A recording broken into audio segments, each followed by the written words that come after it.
Bonjour et bienvenue à une nouvelle vidéo concernant Watchtower et les témoins de Jéhovah.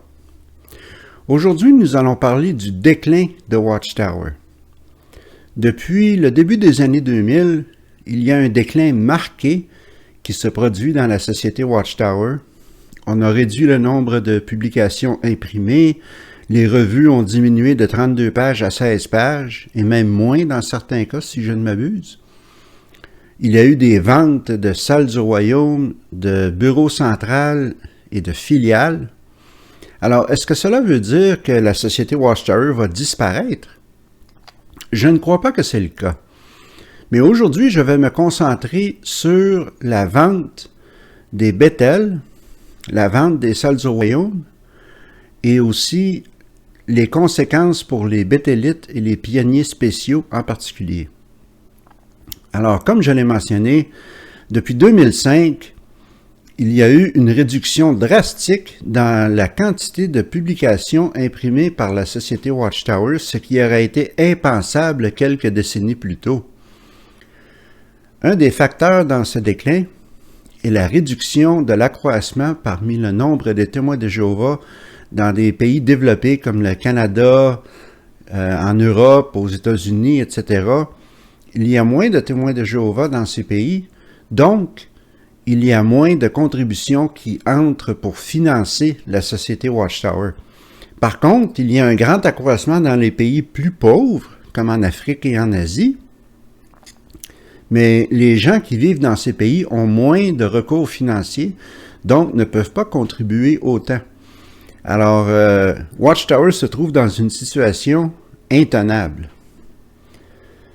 Qu'est-ce que cela veut dire pour Watchtower? Eh bien, la société Watchtower, depuis 2012-2011, ont commencé à vendre. La vente la plus spectaculaire, d'ailleurs, a été tous les bureaux dans la filiale de Brooklyn à New York, où la société Watchtower avait son quartier général dans le passé, avant l'époque de Warwick. Ils ont vendu ces édifices à perte.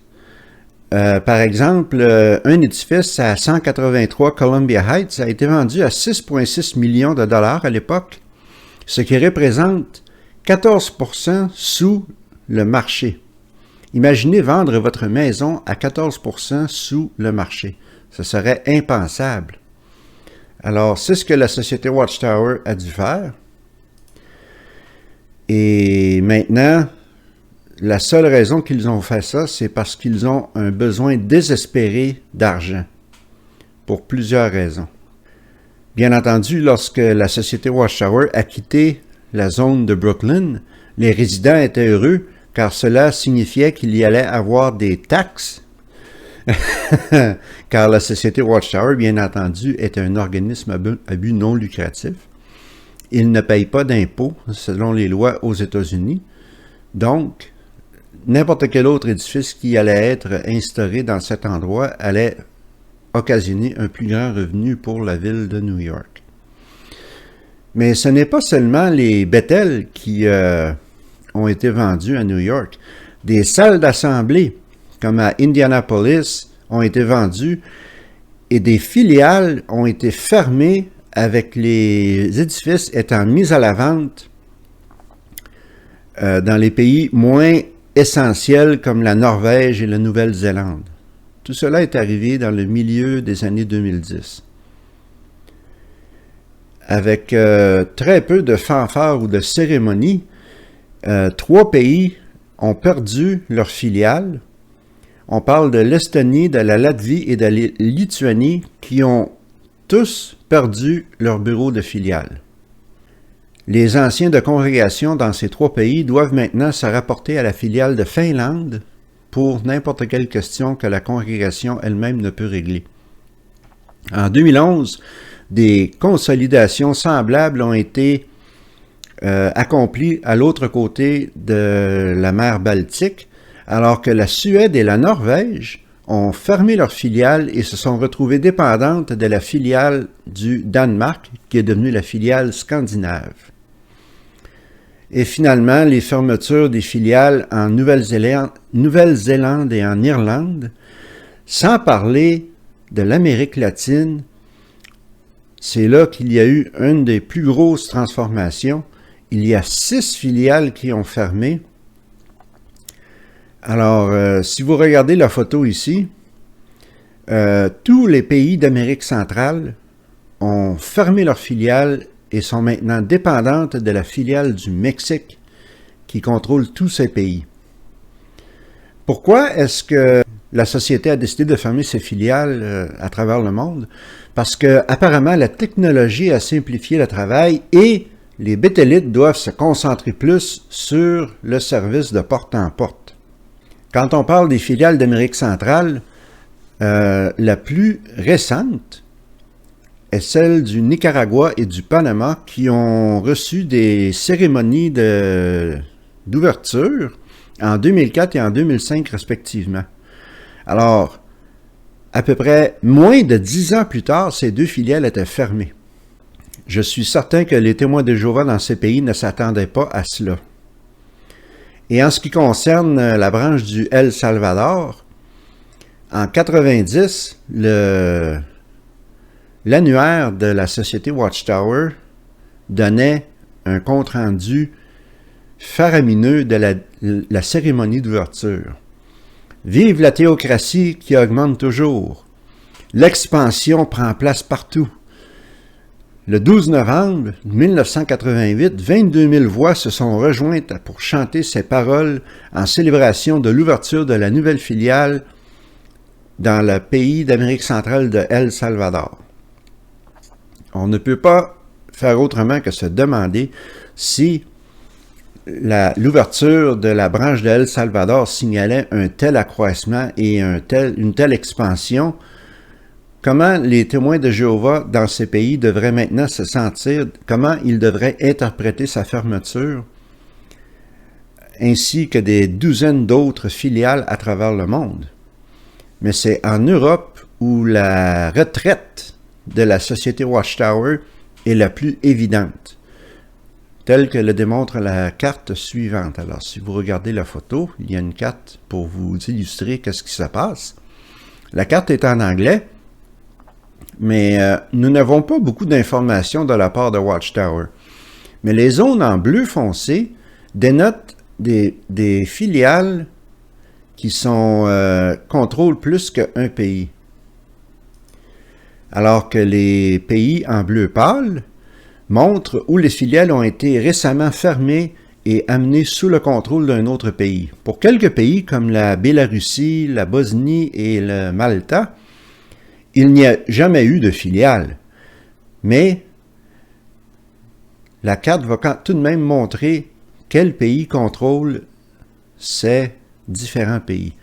En ce qui concerne ceux que j'ai mentionnés, on parle de la Russie, la Croatie et l'Angleterre. Les filiales de ces 3 pays contrôlent la Biélorussie, la Bosnie et Malta. Alors, voici un petit peu plus d'informations sur la carte. Alors, la branche scandinave au Danemark contrôle les îles Féroé, l'Islande, la Norvège, la Suède et le Groenland. La branche de Finlande, ou la filiale de Finlande, contrôle maintenant la Latvie, l'Estonie et la Lituanie. La branche d'Allemagne sert maintenant le Luxembourg, l'Autriche et la Suisse. La branche de France, elle, contrôle la Guadeloupe, la Martinique, la Guyane française, la Réunion, Mayotte, Saint-Pierre et Miquelon. Saint-Pierre et Miquelon, c'est, pour ceux qui ne le savent pas, c'est juste au large du Canada. C'est 2 petites îles minuscules qui appartiennent à la France. Un petit renseignement intéressant. La filiale d'Angleterre contrôle maintenant l'Irlande et le Malta. La filiale de la Slovaquie sert aussi pour la République tchèque. Et la filiale grecque contrôle Chypre. Alors, il y a eu beaucoup de changements dans les dernières années en Europe et partout dans le monde en ce qui concerne les filiales. Mais de tous les changements que je viens de mentionner en Europe, les plus spectaculaires ont à voir avec la branche d'Estonie et de Latvie. Ce sera la plus grosse surprise pour les témoins de Jéhovah de ces 2 pays.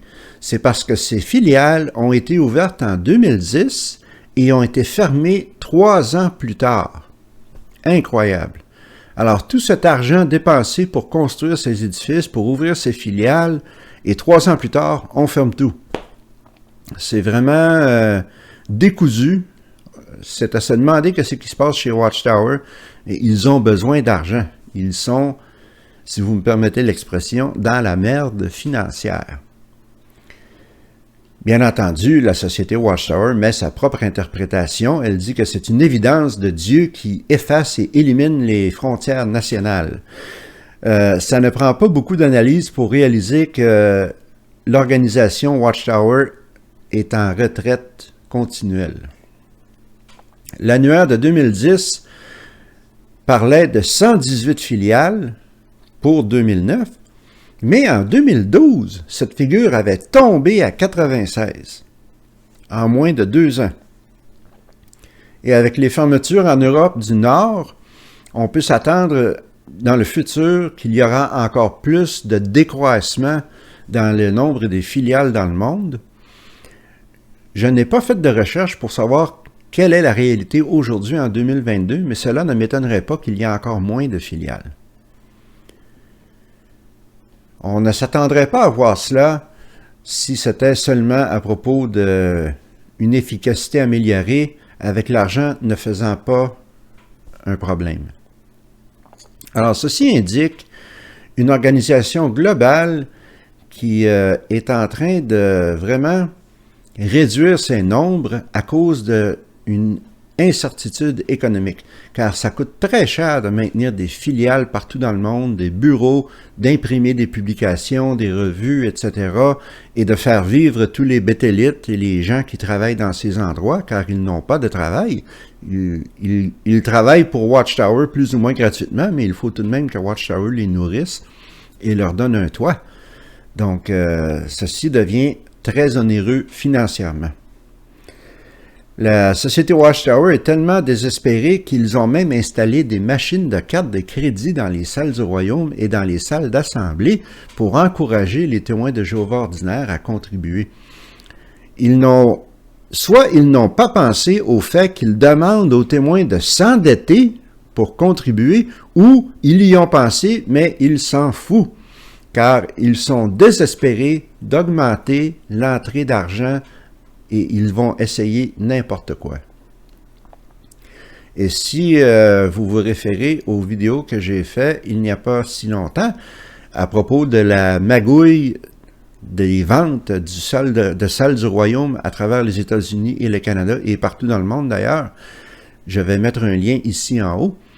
Vous pouvez voir que la société Watchtower utilise même des moyens détournés pour faire de l'argent. Et le plus gros facteur, et je l'ai déjà mentionné dans d'autres vidéos, le plus gros facteur qui vraiment nuit à la société Watchtower et à son accroissement, c'est l'Internet.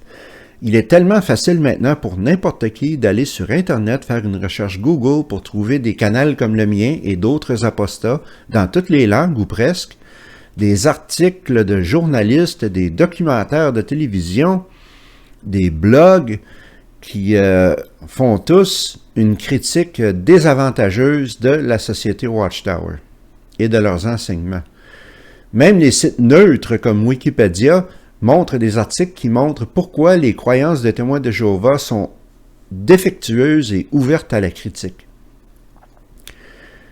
Il n'est pas surprenant que la société Watchtower en 2011 a émis des commentaires qui critiquaient vertement des sites comme Wikipédia en disant que il faisait des recherches mal documentées, écrites par des gens non identifiés ou non qualifiés. Et ceci est ironique, car la plupart des gens qui écrivent les articles de la Tour de Garde et du Réveillez-vous sont des gens non identifiés et non qualifiés. Watchtower, une fois de plus, fait preuve d'une hypocrisie flagrante. Il y a eu une lettre le 2 avril 2012 à toutes les congrégations qui annonçait un changement sur comment la Watchtower allait approcher l'Internet. Ils ont mentionné qu'ils allaient améliorer le site de jw.org et qu'ils allaient fermer 2 domaines pour en faire seulement un, des domaines Internet, je parle, pour qu'ils soient plus modernes et attrayants. Ils se sont rendus compte que la plupart des gens maintenant aiment mieux trouver leur information en ligne que dans les littératures imprimées, que ce soit les publications de Watchtower ou d'autres. Est-ce que cette stratégie fonctionnera? Est-ce que la société Watchtower fera une bataille avec l'Internet et gagner les cœurs et les âmes des gens qui sont intéressés et des gens qui naviguent l'Internet, malgré tous les articles et les pages web qui les critiquent vertement? C'est très peu probable. Même, je vous dirais que je pense que cette stratégie sera contre-productive parce que, en encourageant les gens intéressés à aller sur une page qui s'appelle jw.org, ils peuvent très bien tomber sur JW Facts, JW Reveal et autres sites qui critiquent la société et qui ont le même genre d'adresse Internet. Et ces sites présentent de l'information honnête et fiable sur les croyances, les scandales et les magouilles de la société Watchtower. Ils expliquent pourquoi ces enseignements sont défectueux et ils utilisent les propres matériaux de la société Watchtower, les propres publications, comme je l'ai fait moi-même d'ailleurs dans plusieurs vidéos lorsque je vais chercher des anciens articles et quelquefois pas si anciens que cela, pour montrer à quel point les enseignements de Watchtower sont ridicules. La société Watchtower a bien fait d'installer une paranoïa et une peur chez leurs fidèles dévoués lorsque vient le temps de les avertir de ne pas tomber sur des sites apostats, comme le mien. Mais les gens qui sont simplement intéressés, contrairement aux fidèles, n'ont pas peur d'aller sur Internet et de se renseigner. Si un témoin de Jéhovah laisse une publication ou une revue avec quelqu'un dans le porte-en-porte, cette personne n'a qu'à faire une recherche Google rapide pour se rendre compte à quel point la société Watchtower est détraquée et la revue prendra la poubelle. Alors, puisque l'Internet est en train de catastrophiquement affecter la société Watchtower et leur réputation, ils se retrouvent dans une situation financière catastrophique. Peu importe comment les témoins de Jéhovah ordinaires ont du zèle pour la prédication, c'est pas compliqué pour quelqu'un, comme je l'ai mentionné, de faire une recherche Internet et trouver la vérité sur la vérité. Ceci était impensable il n'y a que 20 ans. Mais maintenant, la société Watchtower a été obligée de couper dans les revues publiées, de couper dans les filiales, la vente des filiales, la vente des salles d'assemblée et l'installation de machines de cartes de crédit dans les salles d'assemblée et dans les salles du royaume. Et pour rendre les choses encore pires, l'histoire de 1914 est comme une bombe à retardement qui attend d'exploser dans le visage du Collège central. Alors, j'en ai déjà parlé dans d'autres vidéos. Déjà, l'année de 1914 est suspecte, car il est facile de prouver que la chronologie de Watchtower est faussée. Mais même si c'était vrai, ou si la chronologie était bonne, apparemment que tous ceux, ou au moins une partie de ceux qui étaient vivants en 1914 devraient être encore en vie lorsqu'Armageddon arrivera. Je n'irai pas en détail dans la nouvelle compréhension des générations élastiques, mais la société Watchtower se débat comme un diable dans l'eau bénite, si vous me permettez l'expression, pour essayer de sauver les meubles par rapport à 1914. Et éventuellement, il faudra qu'ils trouvent d'autres solutions. Jusqu'à maintenant, ils ont réussi à étirer cela jusqu'à 2034, possiblement, mais est-ce que la société Watchtower va survivre financièrement jusqu'à l'année 2034? Cela reste à voir. En fait, la tendance semble indiquer que cette organisation, autrefois fière, est maintenant dans de graves problèmes financiers. Seulement quelque chose de complètement inattendu comme l'Internet va s'éteindre pourrait les sauver. Éventuellement, je soupçonne qu'il y aura une date limite pour la revue Watchtower imprimée sur papier. À partir d'un certain moment, elle sera seulement disponible en ligne, ainsi que toutes les publications. Et la société probablement diminuera à un point où elle sera pratiquement sans conséquence. Ce n'est pas une question de si cela va arriver, mais de quand, comme je l'ai mentionné. Mais, d'après ce que nous avons déjà vu, nous pouvons nous attendre à d'autres fermetures de filiales, d'autres ventes de terrains, plus de coupes dans l'impression des publications sur papier, un accroissement qui diminue, comme ces dernières années, l'accroissement est à peine semblable à l'accroissement général de la population sur la planète. Et la société Watchtower devra trouver des nouvelles façons imaginatives de trouver des fonds. Les choses ne vont pas s'améliorer magiquement. Le déclin de la société Watchtower ne peut pas être arrêté. Ils n'auront jamais la même influence qu'ils avaient lorsqu'ils étaient à leur zénith à la fin du 20e siècle, les années 80-90. Et en ce qui concerne les Bethel, qu'est-ce que cela signifie pour les Bethélites? Eh bien, il y a eu d'autres fuites dans les Bethel. Alors, une lettre de 2015 qui a été lue aux Bethélites, non seulement aux États-Unis, mais partout dans le monde, qui parlait de changements drastiques. Alors, on voit qu'il y a une image ou une illustration d'une organisation qui est dans le trouble, qui est en crise, qui manque de fonds et qui est menée par un groupe d'hommes narcissistes et gourmands d'argent et de possessions matérielles qui sont obsédés avec le quartier général de Warwick. Alors, à l'époque où cette lettre a été lue dans les Bethel et dans les filiales, Warwick était sous construction au prix de tout le reste. Le collège central était absolument concentré sur Warwick, voulait finir la construction de ce quartier général en dépit des besoins financiers dans le reste du monde pour la Watchtower.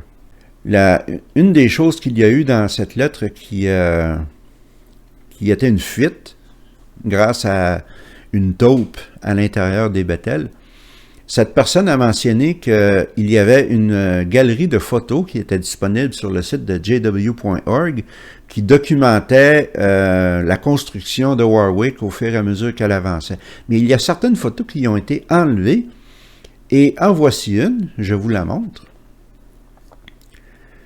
Alors, la photo semble ordinaire. Présumément un frère qui est dans un habit de plongeur pour probablement installer des filets pour protéger le lac de la contamination ou pour empêcher que les animaux soient blessés par le courant d'eau ou quoi que ce soit. Mais si vous regardez ce qui est écrit à propos de la photo, on mentionne qu'un plongeur engagé dans le lac bleu, Blue Lake, remplace une vieille valve avec une neuve. En appuyant un simple bouton, le niveau du lac peut être maintenant baissé pour empêcher les inondations en cas d'un ouragan. Alors, il y a une couple de choses qui deviennent apparentes lorsqu'on lit cela. Premièrement, ce n'est pas un frère, c'est quelqu'un qui a été engagé présumément à grosses dépenses d'argent, car pour faire ce genre de travail, ça prend de l'équipement spécialisé très dispendieux. La deuxième chose est le travail qu'il est en train de faire. Ceci n'est pas un effort pour préserver les poissons et la vie sauvage du lac, mais pour remplacer une valve pour que le lac puisse être contrôlé avec un simple bouton. Alors, vous pourriez peut-être penser, et alors, pourquoi est-ce que Watchtower serait gêné de cette photo? Pourquoi est-ce qu'ils l'auraient enlevée de leur galerie? Eh bien, cela tombe dans le contexte une fois que vous continuez à lire la lettre qui venait de la fuite des Bethel, cette fameuse lettre qui a été lue en 2015, et que on apprend les raisons pour lesquelles les Bethelites commencent à être fatigués et écœurés de la situation qui se passait à Warwick à l'époque. Ils voient que les filiales ferment partout dans le monde, que les constructions d'autres filiales ont été stoppées, et en plus, ils font face au fait qu'ils vont devoir quitter les Bethel et se retrouver dans la société normale, alors que le Collège central dépensait sans compter pour leur retraite au soleil sur le bord d'un lac. Alors, imaginez un peu comment les Béthelites se sentaient lorsqu'ils ont vu tout cela. Et effectivement, les mises à pied, si on veut, des Béthelites ont commencé dans l'hiver de 2016, juste au même moment où Warwick était finalement ouvert, que le centre de Warwick devenait opérationnel. Beaucoup de filiales ont fermé leur cuisine, leur salle de lavage et leur service de nettoyage des chambres. Alors, les Béthelites doivent s'arranger avec leurs troubles maintenant. Le nombre total de ceux à qui on a montré la porte, essentiellement, était dans les milliers. Alors, maintenant que le Collège central commençait à déménager dans leur retraite sur le bord du lac, plusieurs de leurs co-travailleurs béthelites étaient envoyés dans le froid. La majorité d'entre eux n'avaient jamais eu d'éducation supérieure pour pouvoir mieux servir l'organisation. Alors, la situation pour ces gens, la plupart d'entre eux, ou beaucoup d'entre eux, étaient dans la quarantaine ou la cinquantaine. Ils n'avaient nulle part où aller vivre et très peu de qualifications ou de possibilités d'emploi à cause qu'ils n'avaient pas d'éducation, même quelquefois, même pas d'éducation secondaire ou presque. Cette armée de Béthelites déplacés a placé une pression additionnelle sur les congrégations qui ont déjà de la misère à arriver financièrement et à payer toutes leurs factures. Il y avait eu une règle non écrite que si vous serviez au Bethel pendant au moins 15 ans, la société Watchtower s'occuperait de vous jusqu'à votre mort. Mais cette règle maintenant n'est plus en vigueur, elle n'a jamais été écrite comme je l'ai mentionné, et pour ceux qui ont reçu la hache, ils se retrouvent maintenant complètement seuls, sans ressources. Ils doivent se fier à la générosité des frères et des sœurs qui ne sont pas béthelites dans leur nouvelle congrégation. Alors, après avoir annoncé ce coup de marteau, que beaucoup de béthelites étaient sur du temps emprunté, la lettre concluait en assurant ceux qui sont forcés à partir que Jéhovah prendra soin d'eux. Et si on pense au verset biblique de Jacques 2, versets 15 à 17, c'est ironique. Si un frère ou une sœur manque de linge et d'assez de nourriture pour la journée, et qu'un de vous lui dit « Va en paix, reste au chaud et mange bien », mais que tu ne leur donnes rien de ce qu'ils ont besoin pour leur corps, quel est l'avantage? Ainsi, la foi, par elle-même, sans œuvre, est morte. Jacques l'a très bien dit. On envoie ces béthelites pour s'arranger tout seuls et on les laisse sans rien, sans compensation financière, et on leur dit « Jéhovah va s'occuper de vous ». Ben oui. Et cette lettre a été lue le 23 septembre 2015, pas seulement aux États-Unis, mais partout dans le monde. Et une lettre aussi a été envoyée aux pionniers spéciaux. Et ceci est important. La lettre parlait de sauver de l'argent et mentionne le fameux JW Broadcasting de mai 2015 dans lequel Stephen Lett disait qu'il manquait d'argent. Vous vous souvenez, j'ai fait une vidéo sur ce sujet. Mais au lieu d'admettre que ces problèmes sont dus à un manque d'argent, la lettre dit qu'il faut accélérer le service de prédication. Donc, non seulement on envoie les béthelites, on les met dehors du Bethel, mais on leur demande pionniers aussitôt qu'ils sont partis. Alors, il faut qu'ils donnent entre 50 et 70 heures par mois dans la prédication dans le porte-en-porte. Avec très peu de moyens, est-ce que j'ai besoin de le rajouter? Alors, l'argument que ces changements sont inspirés par le besoin d'accélérer le service de porte-en-porte, ça ne tient pas debout lorsqu'on considère que les pionniers spéciaux sont aussi mis à pied. Alors, pour ceux qui ne savent pas, un pionnier spécial est un pionnier, je pense que ça n'existe même plus aujourd'hui, si je ne me trompe pas, mais à l'époque, c'était des pionniers qui donnaient, je crois que c'était comme 160 heures par mois de porte-en-porte, et la société Watchtower leur donnait de l'argent à tous les mois pour les aider à payer leurs dépenses de nourriture et de logement. Alors en 2015, il y a une lettre ouverte qui a été publiée dans un Reddit. Il n'y a aucune manière d'authentifier cette lettre. Alors je veux le dire d'avance. Je ne sais pas si cette lettre a été vraiment écrite par un pionnier spécial, mais considérant toutes les choses qui se sont passées financièrement dans la société Watchtower, on peut considérer que cette lettre est au moins plausible. Alors, je vais vous lire le texte de la lettre au complet. C'est un pionnier spécial d'Allemagne, apparemment, qui a écrit cette lettre. Voici ma réponse à la façon dont vous m'avez mis à la porte du service de pionnier spécial à partir de janvier 2016.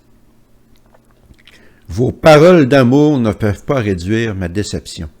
Comme vous avez mentionné, j'ai expérimenté une grande joie et j'ai vécu beaucoup de défis. J'étais prêt à mettre les intérêts du royaume en premier et de faire des sacrifices pour servir Jéhovah n'importe où vous penseriez que c'était nécessaire.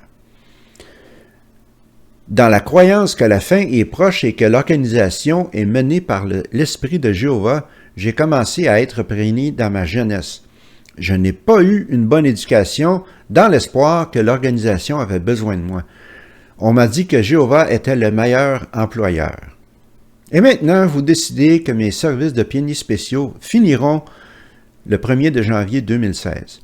Je me demande qu'est-ce qui a changé pour que vous n'ayez plus besoin de mes services après 30 ans.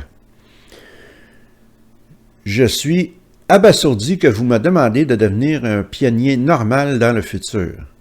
Si la fin est proche, pourquoi est-ce que mon service de pionnier spécial n'est plus nécessaire? Est-ce que c'est à cause de l'argent? Est-ce que je coûte trop cher à l'organisation? Est-ce que vous avez besoin d'argent qui est donné pour soutenir le travail de prédication pour d'autres activités? Par exemple, des projets de construction comme Warwick? Je me sens trahi et exploité. Il me semble que c'est le cas que certains projets de construction sont plus importants à l'esclave fidèle et avisé que les humains qui essaient d'aider les autres. Votre offre généreuse de ne pas m'obliger à faire mes heures de pionnier spécial jusqu'à la fin pour que je puisse trouver un travail et trouver un logement, ça semble une gifle et un coup de pied au derrière. Je n'ai aucun coussin financier à mon âge et aucune éducation. Je ne peux pas m'attendre à un soutien de ma famille car ils m'ont averti de ne pas devenir pionnier spécial. Ça, c'est ironique. Comme vous avez mentionné, je ne m'attendais pas à cette décision et je ne crois pas que le Collège central vraiment donne de la valeur au travail que je faisais. Votre encouragement de faire confiance à Jéhovah semble de la dérision. Je pensais que Jéhovah était supposé soutenir ses serviteurs à travers son organisation. Vous ne voulez pas perdre mes services et mon expérience, mais vous ne voulez pas dépenser un seul dollar pour le compenser. Comment est-ce que je peux interpréter cette phrase? Et c'est la phrase que la Société Watchtower a envoyée à ce pionnier spécial. Vu l'expérience que vous avez gagnée dans votre ministère, nous espérons que vos circonstances vous permettront de devenir pionnier régulier. Ainsi, votre service ne sera pas interrompu. En tant que pionnier régulier, vous pouvez choisir la congrégation dans laquelle vous servirez. Toutefois, nous espérons que, si possible, vous commencerez ou vous resterez où vous êtes présentement. Si vous déménagez, veuillez aviser le département de service. Je comprends maintenant ce qui est important pour l'organisation de Jéhovah. La seule chose qui compte, c'est l'efficacité et les gains financiers de l'organisation, pas les gens. Un frère déçu. En admettant que cette lettre soit authentique, et même si cette lettre en particulier n'est pas authentique, je ne doute nullement que beaucoup de lettres semblables ont été envoyées. c'est loin d'être unique. Il y a beaucoup de bétélites et de pionniers spéciaux qui sentent une colère et une déception et un sentiment de trahison de la part de Watchtower. On les met à la porte et on les laisse s'arranger avec leurs troubles. Les témoins de Jéhovah qui ont obéi la prohibition de l'éducation supérieure et qui ont abandonné des possibilités d'université ou de collège pour servir à temps plein se retrouvent maintenant dans une situation vraiment précaire. Ils sont punis pour leur foi en Watchtower. Maintenant, ils sont abandonnés. Dans la quarantaine, sans éducation, sans talent, sans emploi et sans logement, avec aucun coussin financier pour les aider, pour montrer pour les décennies qu'ils ont passées à servir cette société Watchtower. Et on voit d'ailleurs que beaucoup de ces gens ne s'en vont pas silencieusement comme le Collège central voudrait bien qu'ils le fassent. La réalisation qu'ils ont gaspillé les meilleures années de leur vie commence à se faire sentir. De plus, une question devrait être en train de se former dans leur esprit et dans l'esprit de d'autres témoins de Jéhovah pensants qui voient ce qui se passe ou qui voyaient ce qui se passait à cette époque-là. Ils ont vu à travers la façade du Collège central. Et si la fin est si proche, pourquoi est-ce qu'on élimine les bétélites? Pourquoi est-ce qu'on élimine les pionniers spéciaux? Ce sont des questions qui méritent considération. Et en ce qui concerne être le meilleur employeur, eh bien, les meilleurs employeurs aujourd'hui, très souvent, dépendant des pays, mais offrent des assurances maladie, des assurances dentaires, des vacances payées, des plans de retraite, des budgets d'entraînement, des salaires au-dessus de la moyenne et plus. Et si il y a des mises à pied, les employés on donne aux employés un bon coussin financier pour qu'ils puissent subvenir à leurs besoins jusqu'au moment où ils reviendront. Et de plus, dans la plupart des pays, ces gens sont éligibles à l'assurance emploi, comme ici au Canada. Donc, ils peuvent au moins couvrir leurs dépenses de base en attendant de se trouver un autre travail. Et Watchtower, ou Jéhovah, eh bien, ils n'ont aucun de ces bénéfices. Lorsqu'on les met à la porte, on leur donne 3 mois pour trouver un travail et c'est tout. Ils n'ont pas d'éducation, ils n'ont pas d'expérience de travail et ils sont dans la pire position imaginable pour trouver un emploi. Si Jéhovah réellement aide l'organisation Watchtower et appuie l'organisation Watchtower, eh bien, Jéhovah est un employeur médiocre. Alors, ceci conclut la vidéo d'aujourd'hui. J'espère que vous l'avez trouvé intéressant. J'ai essayé quelque chose de nouveau. Vous l'avez peut-être remarqué alors que je filmais la vidéo. J'avais ce qui était nécessaire pour l'essayer et je l'ai vu dans d'autres vidéos sur d'autres chaînes, alors j'ai décidé d'essayer. Si vous trouvez cela intéressant, mentionnez-le. Si cela vous tape sur les nerfs, mentionnez-le aussi. J'ai pensé que ça valait la peine d'essayer pour voir qu'est-ce que ça donnait.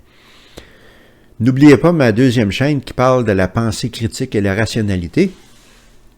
Il y aura une nouvelle vidéo sur cette chaîne aussi aujourd'hui. Et pour conclure, est-ce que vraiment Watchtower va décliner au point de disparaître? Je ne crois pas. Mais ce que je prévois, c'est qu'il n'y aura plus de publications imprimées. Tout va être en ligne et il y aura un décroissement continuel jusqu'au point où la société Watchtower deviendra sans influence. Est-ce que cela se fera de mon vivant? Je ne saurais le dire.